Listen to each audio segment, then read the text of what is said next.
Hello everyone, welcome to my mini blog. আজ 12ই April, আমাদের এখানে নীল পুজো। অনেকেই গঙ্গা থেকে জল এনে শিবের মাথায় ঢালতে যায়। এর আগে আমি কোনোদিনও যাইনি, কিন্তু এবারে মা বলল যে গঙ্গা থেকে জল আনতে গেলে কেমন হয়। তো যেমন ভাবা তেমন কাজ, তাই আমরা সকলে মিলে দুপুরবেলায় মালসা ভাত খেলাম। আমি, মা, শিল্পাদি আর 2 জেঠিমা মিলে যাব।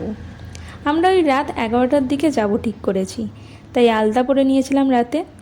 আর বলে রাখি যে আমরা হেঁটে আসছি না, আমরা বাড়ি থেকে একটা অটো ঠিক করেছি। ওই অটোতে করেই আইডিতলা গিয়ে ওখান থেকে জল নিয়ে তারপরে মন্দিরে গিয়ে জল ঢেলে ওই অটোতে করেই বাড়ি চলে আসব। আমাদের বাড়ি থেকে বাসে করে গেলে 2 ঘন্টা মতো লাগে আইডিতলায় পৌঁছাতে, কিন্তু যেহেতু আমরা অটো করেই গিয়েছিলাম তাই 1 ঘন্টাতেই পৌঁছে গিয়েছিলাম। আর রাত থাকার কারণে খুব একটা জ্যামও ছিল না, তাই তাড়াতাড়িই পৌঁছে গিয়েছিলাম। আমরা 11:30টার দিকে বেরিয়েছিলাম। এখানে 11টায় বলেছিলাম, কিন্তু 11:30 বেজে গিয়েছিল বেরোতে বেরোতে। আর 12টা 12:30টায় পৌঁছে গিয়েছিলাম আমরা। যেহেতু 12টার দিকে জোয়ার এসেছিল, সেই জন্য তখন ঘাটে প্রচুর ভিড় ছিল।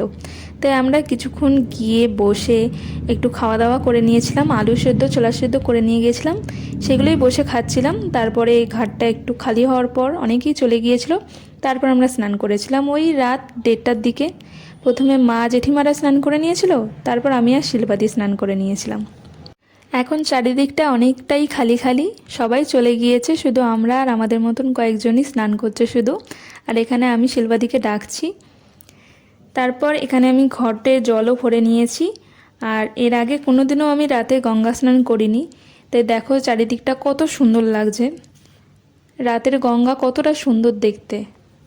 তারপর আমরা ভিজে গায়ে অটো করে মন্দিরে গিয়েছিলাম। আর যাবার পথে এরকম অনেকেই এখানে জল, ফল, শরবত, আইসক্রিম দান করে থাকে যারা এখানে হেঁটে যায় তাদের জন্য। আমাদেরকেও দিয়েছিল, কিন্তু আমরা তখন ওগুলো খাইনি, পরে বাড়ি এসে খেয়েছিলাম। আর এখানে মন্দিরে পৌঁছে গিয়েছি। এটা হচ্ছে হাজরাতলার মন্দির।